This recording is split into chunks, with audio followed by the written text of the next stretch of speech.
representantes o responsables. Venezuela amanece con fuerza, Venezuela amanece en unidad, porque la fuerza es la unión. La fuerza es la unión, la fuerza es la unión, te digo. Venga toda Venezuela a organizarse. La fuerza es la unión, la fuerza es la unión. Y a poner tu granito de arena, dale por Venezuela. Actívate, en la unión está la fuerza. Por eso te digo que la fuerza es la unión. Muy buenos días. Bienvenidos todos a este su espacio. La Fuerza es la Unión, una tribuna abierta de la sociedad democrática venezolana para compartir con todos ustedes, más allá de cualquier distingo puntual, partidista o ideológico, la angustia, la preocupación, la justa indignación por lo que ocurre en nuestro país y también la certeza, la confianza, la esperanza de que trabajando juntos, que remando unidos en la misma dirección, seremos capaces de construir la Venezuela de trabajo y de respeto, la Venezuela con alimentos y con medicinas, la Venezuela con democracia y con libertad, que todos necesitamos y que ciertamente todos merecemos. Esta madrugada del lunes 2 de marzo del año 2020 amanece pues llena de información, como ocurre cada vez que iniciamos una ronda semanal. Buena parte de esta información tiene que ver con el flagelo del COVID-19, el coronavirus, los estragos que está generando en diversas partes del planeta y su presencia cada vez más marcada en el ámbito latinoamericano.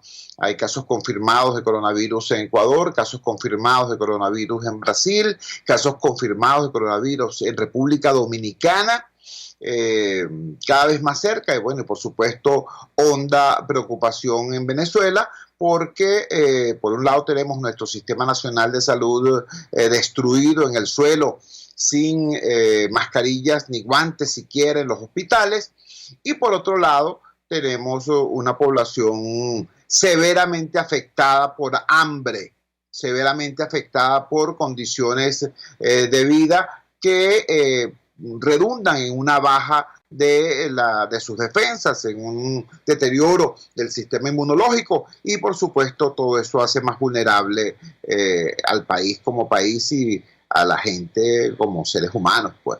Una situación ciertamente complicada.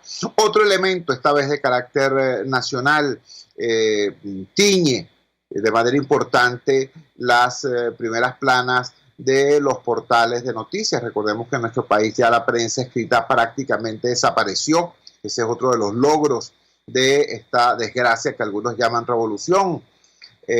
Sin embargo, bueno, se mantiene la actividad periodística a través de los portales de noticias y un dato que destaca en ellos es el hecho de que la violencia nuevamente sustituye la razón en el discurso político oficialista. El pasado sábado 29 se produjo una manifestación importante convocada por el presidente Juan Guaidó en el oeste de Barquisimeto y hubo una reacción violenta de una turba de aproximadamente 200 motorizados, estos elementos paramilitares mal llamados colectivos, plenamente identificados sus cabecillas, eran funcionarios públicos, una concejal, el director de Mercabar, plenamente identificado el pistolero que apuntó directamente contra Juan Guaidó.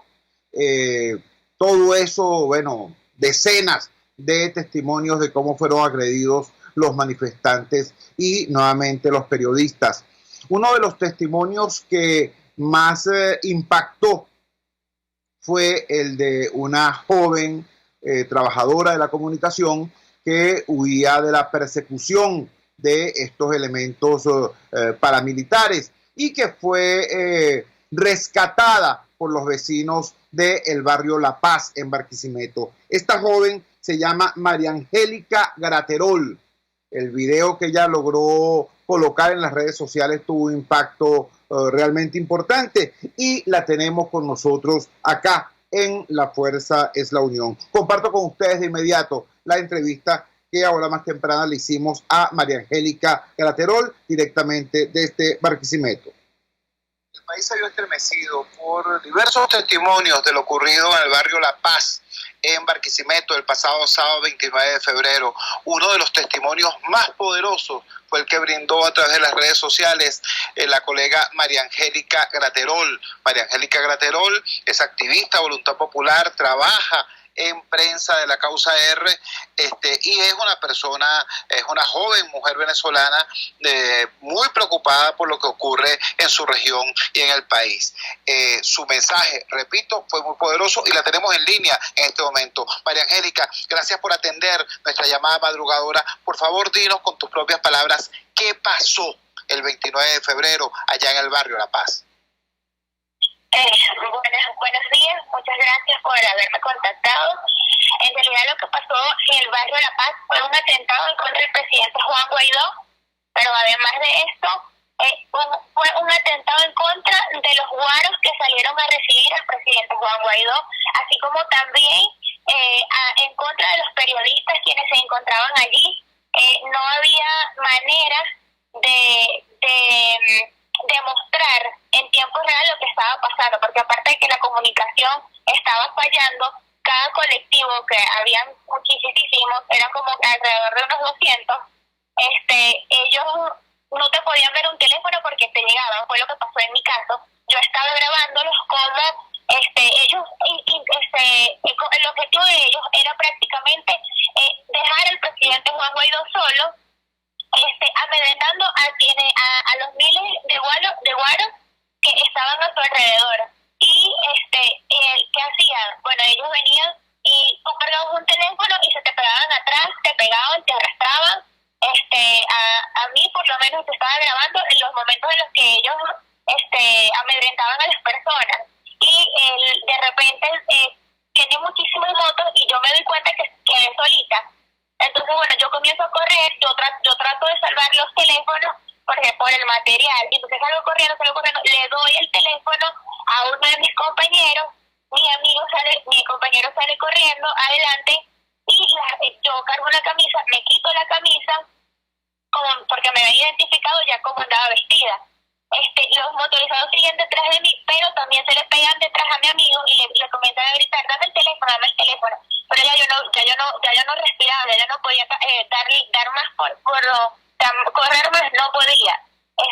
Y ahí por eso le di el teléfono. Resulta que hay una señora que me agarra por el brazo y me mete hasta su casa.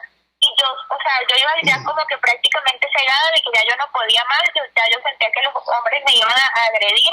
La señora me dice, ellos se paran ahí afuera de la casa y empiezan a gritar, que salga, empezaron ahí, era como que era por mí y por el teléfono, por el material que yo tenía.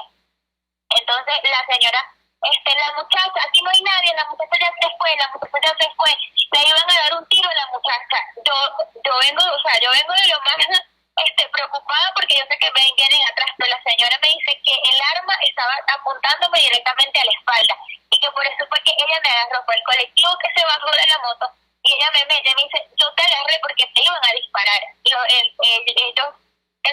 Luego que yo entro, la señora me dice eso, los colectivos de ahí, ellos no entraron de la casa, sin embargo se quedaron allí. Cuando la señora me dice que te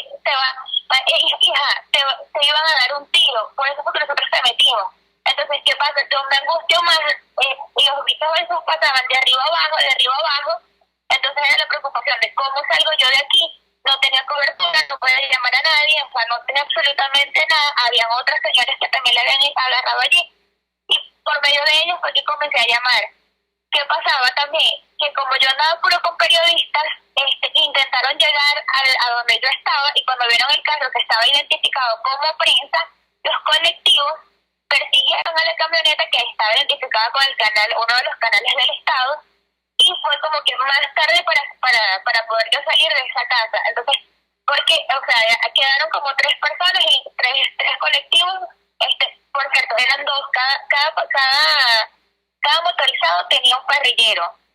Entonces estaban que si 3 en las esquinas y, el miedo era que yo saliera y me agarrara. Entonces tuve que salir, me cambié de ropa, la señora de la casa, que le agradezco muchísimo, me prestó ropa y yo me cambié y me pude montar en la camioneta de los muchachos ya cuando por fin lograron alejarse un poco la gente y nos fuimos. Y para salir de aquí fue un verdadero problema. Tengo muchísimos compañeros, el caso de Anderson Piña, Liz Gascón, Andreina Ramos, Ramón Vélez, o sea, todos encerrados en las casas, amedrentados, pues, porque, y como le digo, me llamaban y me decía, María, pásame material. Y yo le digo, pero no, es que lo que tengo los mandé adelante porque me iban a quitar el teléfono. Entonces, era eso. Entonces, ¿por qué no hay videos? ¿Por qué no hay? Porque es que no se podía. Eran demasiadas personas armadas. De hecho, se identificaron ya varias personas. Una de ellas es concejal del municipio de Ibarri, es del PSUV. También está el director de el Mercabar, que es el mercado de Barquisimeto, con sus trabajadores. Bueno, ya cuando al finalizar todo, yo no pude llegar al final. El presidente Juan Guaidó logró llegar al punto donde iba a hacer el cierre. Agredieron al presidente, o sea, a la camioneta donde se iba a trasladar él. Por otro lado, también vimos cómo estas personas armadas apuntaron hacia donde estaba el presidente, y pues ese es el pequeño el pequeño resumen que yo le puedo dar de lo que se vivió ayer en Barquisimeto, pero todo iba en dirección en dejar solo al presidente Juan Guaidó. Y no voy a negar, si hubo personas que quedaron dentro de las casas, pero también hubo muchas personas que acompañaron al presidente hasta el final. Ellos no lograron sus objetivos, que era de que el presidente estuviera solo, pero sí por lo menos amedrentarnos a todos, y bueno, su intento de asesinar al presidente pues no tuvo resultado. Pero también es por el tema de que esa zona es una de las zonas más vulnerables, y es donde anteriormente había mucho chavismo, muchas personas del régimen. Y ahorita la recepción que tuvo el presidente de los vecinos, de las personas, de los habitantes de esa comunidad, o sea, fue tan descomunal, o sea, eran los habitantes recibían al presidente, o sea, como que eran su única esperanza. Entonces, yo creo que eso también les dio como el dolor. Es así como cuando el presidente visitó Petare, claro, que luego asesinaron a Pico, a un concejal, a nuestro concejal.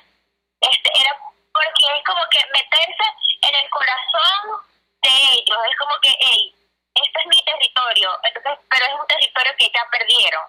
Es un territorio que ya no tienen. Es un territorio que no van a tener. Y los vecinos lo demostraron cuando nos dieron el apoyo de meternos en sus casas, aun cuando esas personas le podían hacer algo a ellos. Es la voz de María Angélica Graterol, un reporte de primera mano de lo ocurrido el pasado sábado 29 de febrero en el barrio La Paz. Ubico rápidamente el contexto. Esto es como que si se hubiera producido una manifestación encabezada por Juan Guaidó en el 23 de enero. La parroquia Juan de Villegas es una parroquia muy grande, y dentro de la parroquia Juan de Villegas, en el oeste de Barquisimeto, está el barrio La Paz. El barrio La Paz era supuestamente un bastión oficialista. Ahora, ocurre en el barrio La Paz exactamente lo mismo que pasó el 23 de enero. Cuando el pueblo del 23 de enero pudo votar, votó masivamente por los candidatos de la Unidad Democrática, y los candidatos del oficialismo fueron derrotados en el 23 de enero y en Catia, hay que recordarlo. Bueno, en el barrio La Paz, lo que le queda al oficialismo fue eso que ocurrió: importar malandros, importar paramilitares armados para tratar de evitar lo que terminó pasando. Y el mensaje debe ser claro, y se lo digo directamente al señor Nicolás Maduro y a todos los que tengan que ver con el proceso de toma de decisiones de barbaridades como estas. Evalúen, y se va a encontrar con dos cosas. En primer lugar, lo que pasó en el propio barrio. La gente que era su base militante abriendo las puertas y protegiendo a los manifestantes y a los periodistas en sus propias casas, con sus propias vidas. Eso fue lo que pasó en el barrio La Paz, en Barquisimeto. Y por otro lado, en el otro nivel de la política, bueno, la repulsa mundial, la condena mundial. Chicos, el gobierno español, que hace nada, cometió la torpeza de llamar a Juan Guaidó el jefe de la oposición. En el comunicado que emitió ayer, nuevamente el gobierno español designa, nombra a Juan Guaidó como presidente interino. Eso fue lo que lograron. Ustedes lo lograron allá en Juan de Villegas, en Barquisimeto, en el oeste de Barquisimeto, en el barrio La Paz. Ustedes lo lograron con su violencia y con su torpeza. Repudio tanto en la altísima política como en la base de la pirámide, como en las casas del pueblo humilde del barrio La Paz. Vamos a la siguiente pausa comercial y ya regresamos con muchísimo más de La Fuerza. La fuerza es la unión.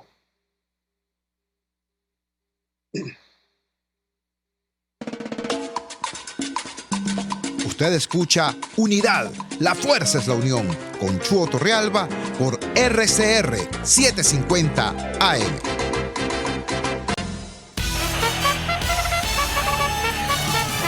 Conéctese a la emoción del hipismo nacional e internacional en Trasnocho Hípico, con la llave ganadora, Jesús Oropesa y Héctor Alonso. Estadísticas, entrevistas, pronósticos. Trasnocho Hípico, todos los miércoles, jueves y viernes a las 11 de la noche. Solo por RCR Deporte, 750 AM. En RCR somos vanguardia. Toda la programación de tu RCR también la puedes seguir a través de la internet.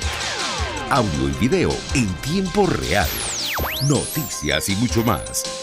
No te pierdas ni un segundo de nuestra programación. No hay excusa ni cadena que valga para que dejes de escucharnos. Ingresa a rcr.tv, la radio que se ve. RCR 750 AM, porque lo bueno une.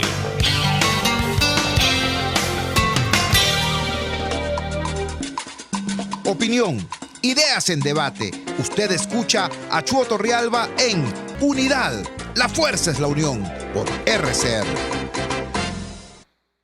Regresamos a La Fuerza es la Unión. Ahora vamos a tocar un tema que está estrechamente vinculado con el anterior, porque esta violencia política es ejercida por un AMPA política que tiene un estrecho contacto con el AMPA común.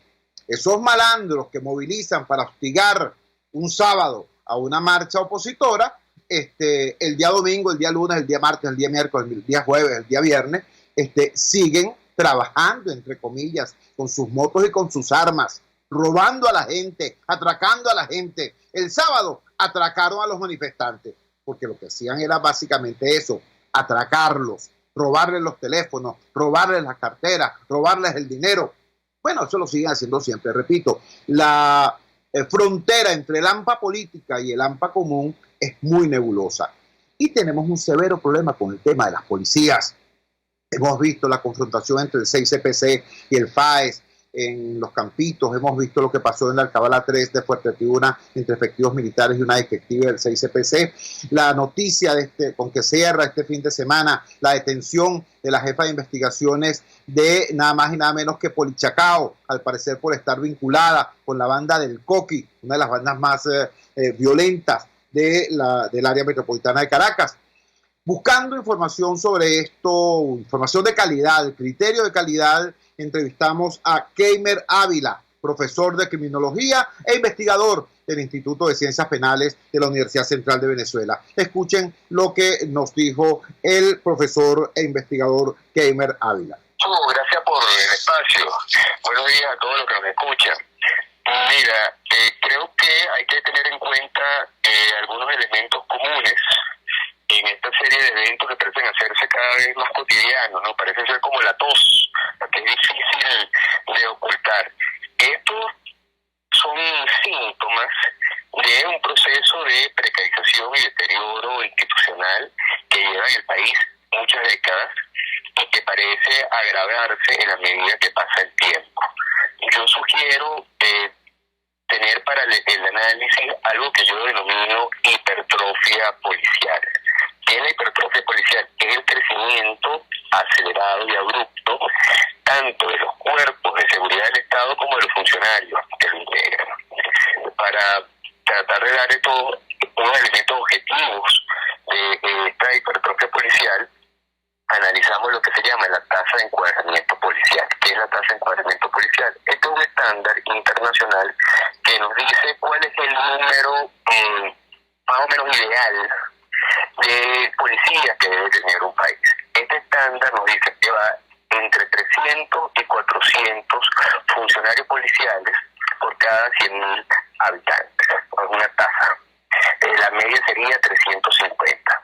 Ya en el año 2006, cuando se inicia el proceso de reforma, teníamos una tasa de encuadramiento 429, es decir, estábamos ya por encima de este estándar internacional en 79 puntos. 11 años después, la tasa de encuadramiento policial en Venezuela llega a 557, es decir, 207 puntos por encima del estándar internacional. ¿Cómo se traduce esto?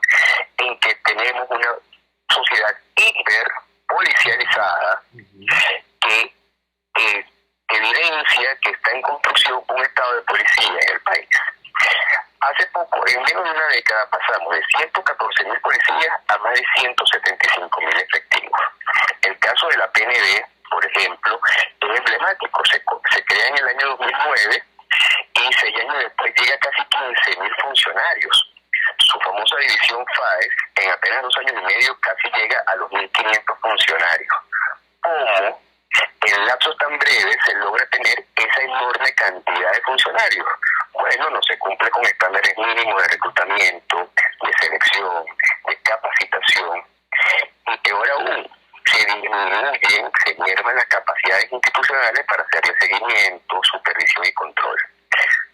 Consecuencia de todo esto, sacan a miles de jovencitos, porque son jóvenes, armados, sin ningún tipo de control, supervisión, límites institucionales, por lo tanto terminan haciendo su voluntad, terminan actuando discrecionalmente.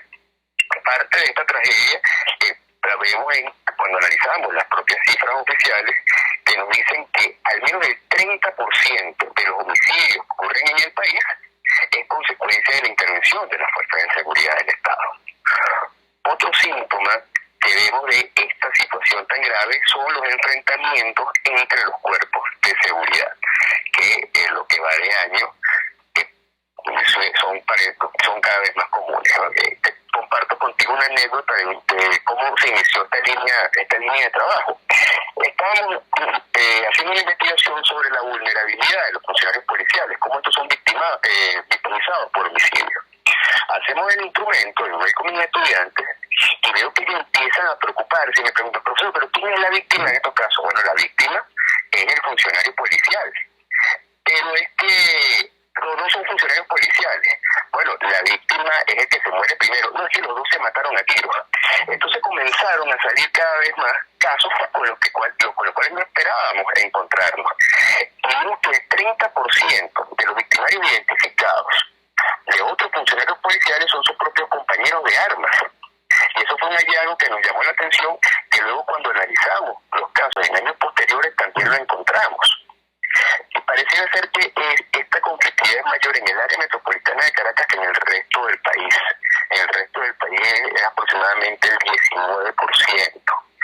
Y sí se puede afirmar que hay un incremento de estos eventos, porque en los trabajos pioneros de Rosa del Olmo en los años 90, estos casos no superaban el 20%. En el área metropolitana ahora estamos hablando casi de un 30%.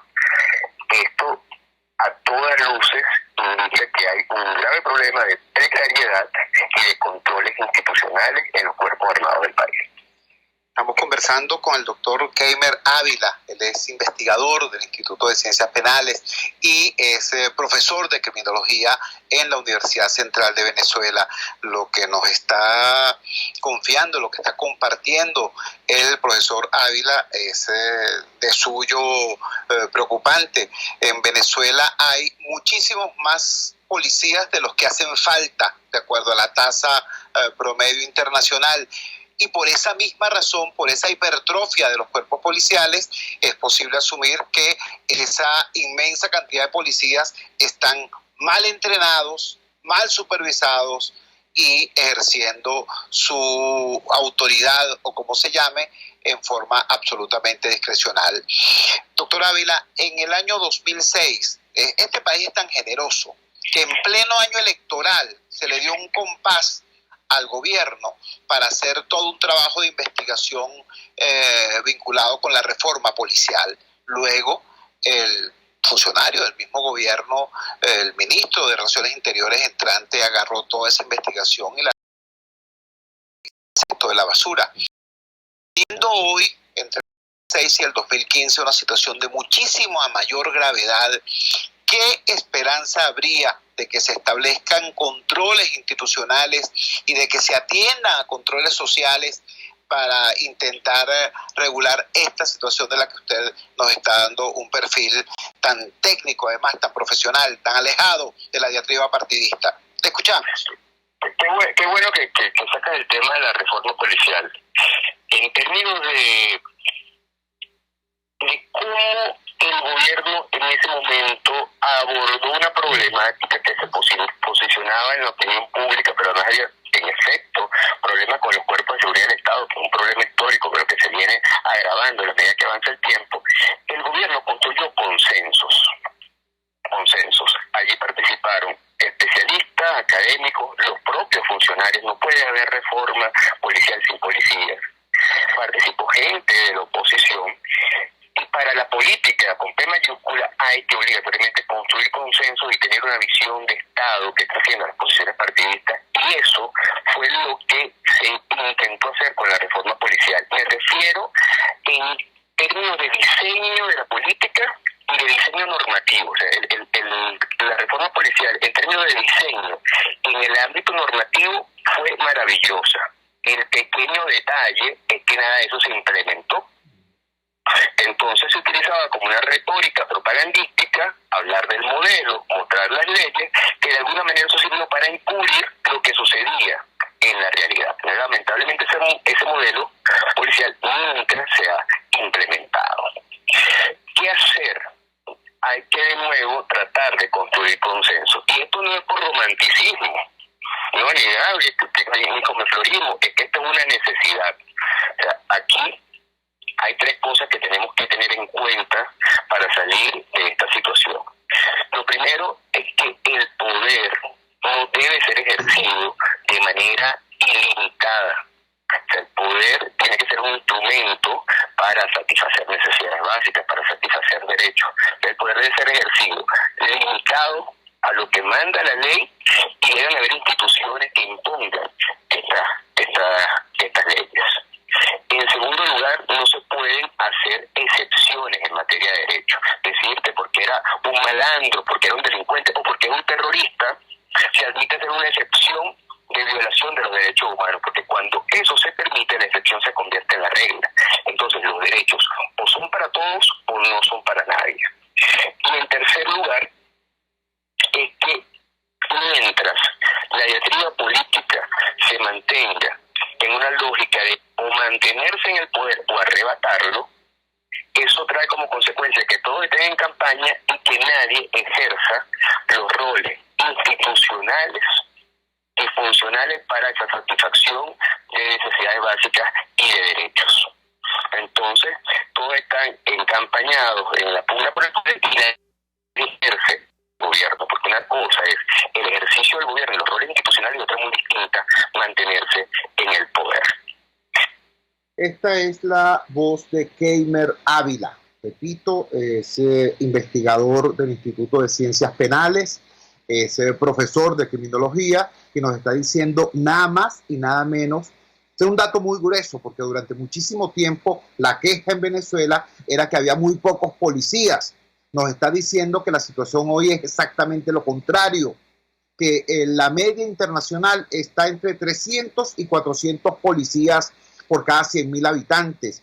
Y el caso venezolano actual es casi el doble, lo cual revela la pretensión de construir un Estado policíaco, lo dice el propio Keimer Ávila. Esa hipertrofia policial, esa inmensa cantidad de policías se produce no porque tengamos unas policías mejor entrenadas, mejor capacitadas, no, es todo lo contrario. Los procesos de selección son completamente vulnerados. Hay una gran cantidad de personas que hasta por su condición física no pudieran ser admitidos en un cuerpo de seguridad del Estado. No hablo solamente de su extrema juventud, hablo incluso de su contextura. Bueno, resulta que esa inmensa cantidad de funcionarios no están adecuadamente entrenados ni están adecuadamente supervisados. Recordemos, el sujeto que fue detenido por presunta conducta delictual y que generó la confrontación en el sector Los Campitos entre el FAES y el 6CPC era nada más y nada menos que un supervisor de la Policía Nacional Bolivariana. Entonces, esa situación de fondo es lo que permite entender cómo en apenas semanas ocurren 1, 2, 3, 4 incidentes que muestran a las claras cómo los cuerpos de seguridad del Estado, policiales y militares, no actúan con profesionalismo al ejercer la violencia letal. Un ejemplo, repito, de hace 1, 2, 3 semanas. Esta es la razón de fondo por la cual hoy usted que me está escuchando no siente más seguridad cuando ve al policía, sino que dice, caramba, la amenaza es otra. Este no es un malandro sin chapa, esta es otra realidad que también me resulta amenazante. Es el informe, es la reflexión, es la información de calidad que nos da el profesor de criminalística, de criminología, disculpen, Keimer Ávila. Vamos a la siguiente pausa comercial y ya regresamos con muchísimo más de La Fuerza. La fuerza es la unión. Les estamos presentando Unidad. La fuerza es la unión. Solo por RCR 750 AM. Puedes seguirnos en nuestras redes sociales. En Twitter, @RCR750. La radio que se ve. Los temas de actualidad más relevantes son expuestos a la luz de La Linterna. Diego Bautista Urbaneja le invita a formar parte de este ameno espacio de charla y análisis con una buena taza de café y al son de buena música. La Linterna, de lunes a viernes, a partir de las 2 de la tarde, por RCR 750 AM. RCR 750 AM. Porque lo bueno une.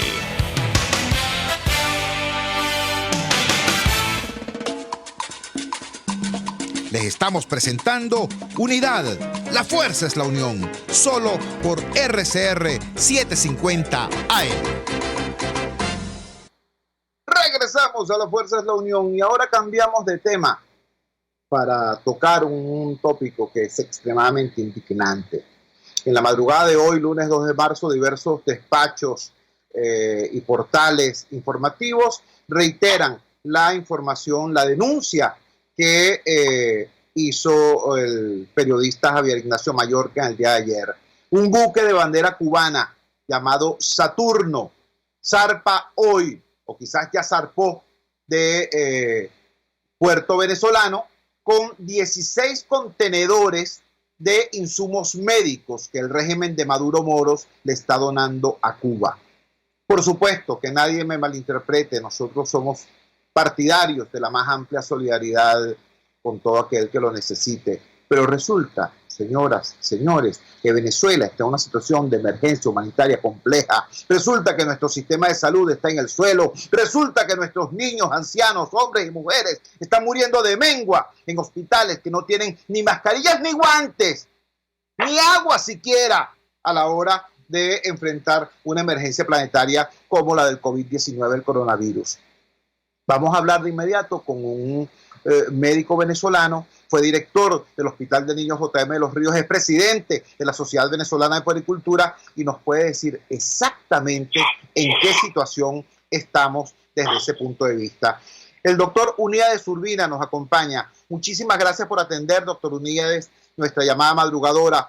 ¿Qué opinión le merece esta donación del Estado venezolano al régimen de los Castro en la condición en la que se encuentra hoy nuestro país? ¿Pudiera hablarnos con mayor profundidad de lo que está pasando en el JM de los Ríos y en general en las emergencias pediátricas de Venezuela? Le escuchamos.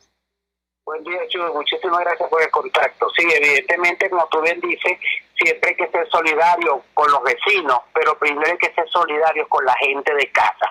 No puede ser que los hospitales venezolanos, de acuerdo a la encuesta nacional de hospitales, una encuesta seria que llevamos haciendo más de 4 años, dé cuenta que más del 50% de las emergencias no están dotadas para ningún tipo de emergencia, desde un infarto hasta una deshidratación, porque no hay insumo. Y si hablamos específicamente del coronavirus, en los hospitales venezolanos no hay suficientes guantes, tapabocas, batas comunes y corrientes, que en este caso habría que ser batas impermeables. Entonces no puede ser que estemos regalando para quedar bien frente al mundo cosas que aquí en Venezuela o no tenemos o son insuficientes. Y cuando nos vamos directamente al hospital de niños, Chubo, la situación está terrible. Hoy tenemos una reunión extramuros tratando de ver qué medidas de gestión hacemos para poder que la gente entienda, primero, que es su hospital. Cuando nosotros hacemos una denuncia del hospital de niños, de cualquier hospital, la estamos haciendo en beneficio y utilizando nuestra voz en beneficio de los pacientes y los familiares que ahí están hospitalizados. El hospital de niños no tiene agua o agua intermitente, la luz se va hace una semana y pico, después de una defensora, la luz y las plantas no funcionaron adecuadamente, no tenemos antibióticos, no hay insumos médicos quirúrgicos que incluyen batas, tapabocas, guantes, todo lo que supuestamente el ministro de Salud se jacta diciendo frente a la prensa de que estamos preparados y están haciendo nada. Mientras usted no prepare a los hospitales para una posible llegada, porque probablemente va a llegar el virus coronavirus, pues estamos mintiendo al pueblo descaradamente. Estamos conversando con el doctor Urbina, fue el director del Hospital JM de los Ríos y es presidente de la Sociedad Venezolana de Agricultura. La investigadora Susana Rafali ha definido la situación del JM de los Ríos como una situación de asesinato de una institución. Habla del asesinato del Hospital de Niños. Ya no de la muerte de los pacientes, sino de la institución misma. ¿Es así de grave la situación? Es así de grave la situación, Chu. Esto lo venimos denunciando por lo menos en los últimos 5 años a todas las instancias, a nivel del ministerio, a nivel de la Defensoría del Pueblo, a nivel de la Fiscalía. Tenemos 2 medidas cautelares por la Comisión Interamericana, y lo peor, Chu, es que la sensación de indignación que hay en el ambiente es terrible, porque a pesar de los llamados de anuncios que estamos haciendo, de que tomen en consideración que el primero es un hospital, cualquier hospital merece atención, pero este es el hospital emblema de la nación en cuanto a salud pediátrica, en cuanto a tradición, formación de médicos pediatras y otras muchas especialidades. Nunca han hecho la menor intención por mejorar las condiciones. Y si decimos, han invertido dinero, sí, han invertido dinero, es verdad. Lo que pasa es que un dinero que no está invertido de la forma adecuada. A mí no me sirve un hospital bonito, que no lo está, sino un hospital que funcione. El hospital está en la parte de la planta baja, capitalizado contra el dinero que está prohibido de acuerdo a normativas internacionales y nacionales, está sucio, pues no hay ni siquiera agua ni jabón con que limpiar los pisos. Cuando lo limpian, lo limpian con agua solamente, y el agua es buena, pero se tiene que utilizar en un medio hospitalario cloro, jabones especiales para este tipo de instituciones. No hay ni siquiera comida para los pacientes. Las mamás que viven en el interior, que más o menos un 65%, tienen que utilizar el poco dinero que les queda después de pagar exámenes, porque no hay, después de pagar rayos X, porque tenemos 4 años sin rayos X, después de pagar alguna tomografía, una resonancia, porque el equipo tiene dañado más de 8 años, porque los cultivos que deben hacerse tampoco se hacen y tienen que pagarlo. Entonces, con los remanentes tienen que comer ella y darle comida a sus hijos. Cuando un paciente hospitalizado necesita una dieta individualizada de acuerdo a peso, de acuerdo a patología. Entonces, esas son las condiciones reales del hospital de niños. Y cuando uno denuncia, los médicos que están activos denuncian, se acercan los milicianos a amedrentarlos, a tomarle fotos, a las enfermeras, a todo el personal de salud que se atreve, según ellos, a hacer alguna denuncia de esta naturaleza. Estamos conversando, repito, con el doctor Uníades Urbina, presidente de la Sociedad Venezolana de Puericultura y exdirector del Hospital de Niños JM de los Ríos. Sobre ese último aspecto, quería puntualizar, ya desgraciadamente los venezolanos sabemos la manera como son perseguidos nuestros médicos. Cuando el brote de chikungunya, incluso el presidente del Colegio de Médicos del Estado de Aragua tuvo que huir al exilio porque estaba a punto de perder la libertad simplemente por denunciar lo que estaba ocurriendo. Vimos también en el caso del JM de los Ríos cómo la organización no gubernamental Prepara Familia, que se ha especializado en atender, en asistir la problemática del JM de los Ríos, ha sido hostigada, ha sido incluso allanada.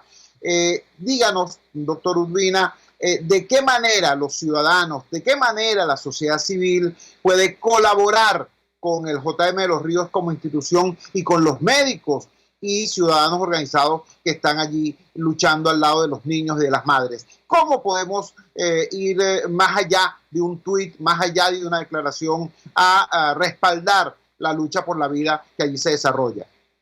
Sí, una forma es hacerse solidario y presente como lo hacen las mamás de los servicios de oncología, las mamás de los servicios de nefrología, que están bien organizadas y empoderadas, y ellas en grupo se atreven a protestar por sus derechos. Eso es lo que hay que hacer, como posicionar una propuesta para visibilizar esta grave tragedia que sucede en el Hospital de Niños, pues que nos acompañen. Y la otra forma es colaborar con los pocos insumos que ustedes consideran que pueden donar, aunque está todo con tanta lucha que están poniendo las donaciones. Nosotros, a través de la sociedad a través de Prepara Familia, recibimos donaciones, hacemos unos centros y lo vamos entregando de la manera que todos nos imaginan, que nos lo hacemos para ayudar a sus familias, ciudadanos cereales, llevando fórmulas, aunque esté prohibido, pero siempre logramos blanquear los coeficientes que nos ponen y logramos colaborar con estos pacientes que están realmente los hospitales en Venezuela se están convirtiendo en un depósito de seres humanos,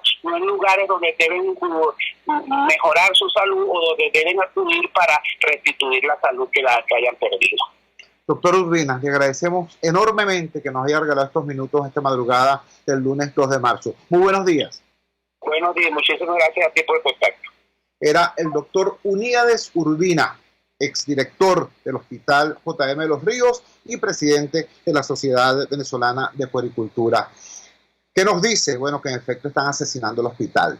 ¿Qué nos dice? Que los ciudadanos podemos ir mucho más allá de la queja y de la denuncia y que tenemos que estar atentos a las convocatorias que hagan las madres organizadas en los servicios como cardiología y nefrología del Hospital JM de los Ríos para apoyarlas. Que nos dicen que podemos, a través de la Sociedad Venezolana de Puericultura, a través de la organización no gubernamental Prepara Familia y muchas otras vías, remitir cualquier tipo de ayuda que esté en nuestro poder. Yo sé que es complicado, yo sé que es muy complicado, yo sé que estamos en momentos en que las personas que antes podían donar un medicamento o donar un alimento, hoy o carecen de él o lo necesitan para comer o lo necesitan para sobrevivir. Yo lo sé.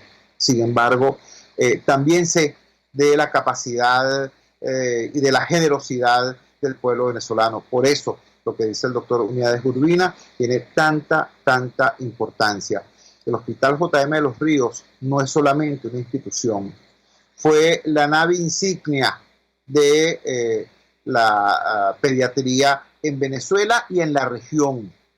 Era un centro de investigación y de referencia, de docencia y de referencia para Venezuela y para América Latina. Eso era el Hospital JM de los Ríos, hoy transformado literalmente en una ruina, con nuestros niños adentro. Ese es el llamado angustioso que nos hace el doctor Uníades Urbina. Vamos a la siguiente pausa comercial y ya regresamos con muchísimo más de La Fuerza. La fuerza es la unión. Les estamos presentando Unidad. La fuerza es la unión. Solo por RCR 750 AM. Puedes seguir nuestra programación a través de rcr.tv, la radio que se ve. Las lesiones ocurren todos los días y en Global Therap te garantizamos tu pronta recuperación con tratamientos de rehabilitación personalizados de electroterapia, ultrasonido, láser, tracción lumbar y cervical, drenaje linfático y rehabilitación cardíaca. No te confundas, estamos en el Centro Comercial Multiplaza Paraíso, nivel empresarial 2, teléfono 0212-461-9370. Global Therap y despídete del dolor. Antes de empezar el día, entérese de lo que acontece en el país junto a Pedro García Otero en Titulares de la Mañana. De lunes a viernes a las 6:30 de la mañana. Acompáñelo y empiece su día bien informado. Titulares de la Mañana con Pedro García Otero. Solo por RCR 750 AM. Porque lo bueno une. Amanece con la fuerza de un país que quiere cambio. Chuo Torrealba está al aire en Unidad. La fuerza es la unión. 482-9750 y @Chuo Torrealba por RCR. Regresamos a La Fuerza es la Unión con el tiempo justo para hacer 4 consideraciones que quiero compartir con ustedes de manera muy rápida. La primera, el drama eléctrico. Nosotros el pasado viernes, en nuestros viernes de emprendimiento, reseñamos una experiencia interesante que está teniendo lugar en Barinas, una comunidad de base, una comunidad agrícola muy pobre. Se cansó de simplemente quejarse del maltrato, de los apagones, de la manera como es excluida y maltratada por Corpoelec, y se pusieron a buscar alternativas para la autogeneración eléctrica a través de la energía solar. Hicieron contactos con unas organizaciones no gubernamentales venezolanas, con cooperativas venezolanas, también con cooperativas del otro lado de la frontera de Colombia, y están trabajando exactamente en esa situación. Ahora, ese es un caso, una situación puntual, un ámbito tan reducido donde una alternativa como esa es posible, pero la manera como nuestro país sigue retrocediendo, sigue involucionando en materia eléctrica es pasmosa. Ya ni siquiera es noticia cómo sectores amplísimos del país están a oscuras de manera intermitente o durante largas horas. Un apagón en Puerto Cabello, sí, Puerto Cabello, por cierto, la tierra, la cuna del gobernador del estado Carabobo, tuvo más de 50 horas, un apagón de más de 50 horas. En este momento me están reportando que amplios sectores de Valencia están también a oscuras. Y bueno, conocemos una situación terrible de lugares como Margarita o como el occidente del país. En Caracas, en diversas zonas del área metropolitana de Caracas, hay apagones recurrentes o bajones recurrentes. Repito, estamos hablando tanto del este como del oeste de la capital. Mientras eso ocurre, mientras eso está pasando, antes el gobierno inventaba historias absurdas, ¿no? Hablaban que si de un rabipelado, que si de una iguana, que si de un perezoso X. Después pasaron a hacer cosas más delicadas, más peligrosas. Intentaron criminalizar a los trabajadores de Corpoelec y a insinuar que eran los mismos trabajadores de Corpoelec los que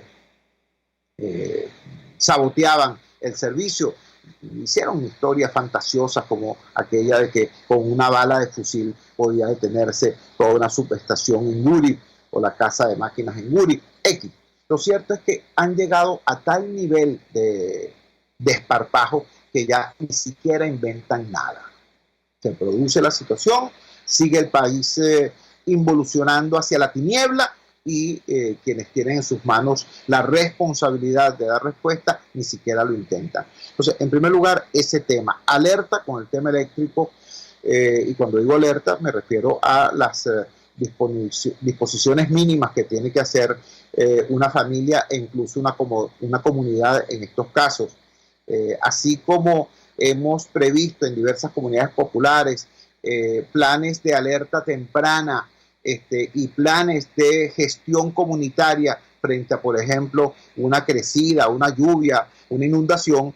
Hay que establecer planes de solidaridad frente al tema de los apagones, que las familias estén conectadas, que las familias diseñen algún tipo de mecanismo que permita que la calle a oscuras no se transforme, además de una incomodidad, en una amenaza para la seguridad de las familias y del vecindario.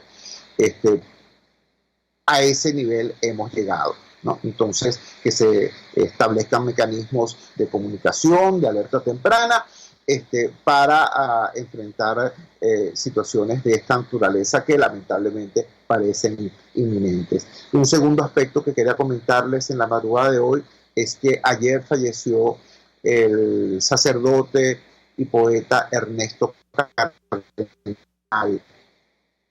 Hay que tratar de ubicar las cosas en el contexto histórico y político real.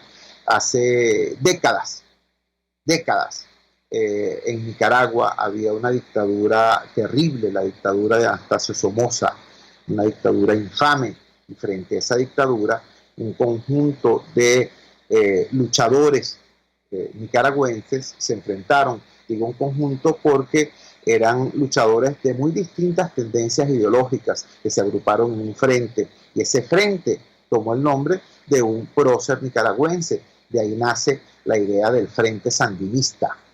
Repito, ahí había desde socialdemócratas hasta comunistas, luchadores de diversa naturaleza, unidos todos en la búsqueda de una vida sin dictadura, una vida sin Somoza. Después ocurrieron muchas cosas.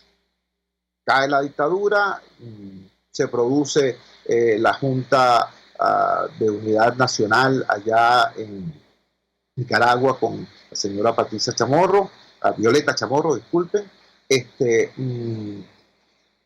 Se producen las elecciones, gana el Frente Sandinista y empieza la deriva autoritaria. Empieza el Frente Sandinista a transformarse en una máquina de terror, en una máquina de violencia, en una máquina del poder por el poder, y sobre todo en una máquina de corrupción.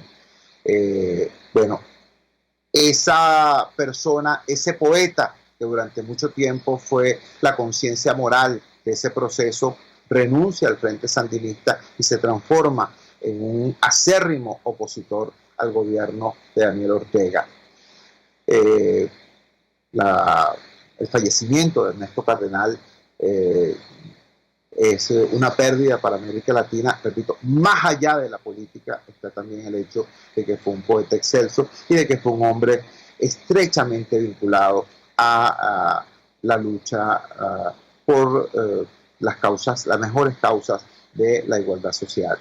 Yo invito a quien no conozca la poesía que se aproxime a la poesía de Ernesto Cardenal, un ícono de las letras latinoamericanas. Este último minuto quiero dejarlo algo personal. Hoy cumple 94 años una dama que fue resistente, fue activista de la resistencia contra la penúltima dictadura que asoló este país. Una dama que a mí me enseñó la diferencia entre el bien y el mal. Una dama que buena parte de lo mejor que yo pueda hacer se debe a su enseñanza moral y a su buen criterio. Me refiero a la señora Marina, mi progenitora, la autora de mis días. Feliz cumpleaños, mamá. Muy buenos días. Trabajaba por ustedes la dirección general de la emisora, Jaime Nestares, al frente de los controles, tuvo César Gusto. Habló para ustedes su amigo, comunicador popular, activista social, ciudadano en lucha por la democracia y por la libertad, Jesús Chúo Torrealba. Ahora más que nunca, fuerza, Venezuela, porque la fuerza es la unión. RCR presentó Unidad, la fuerza es la unión, con Chúo Torrealba, solo por RCR 750 AM.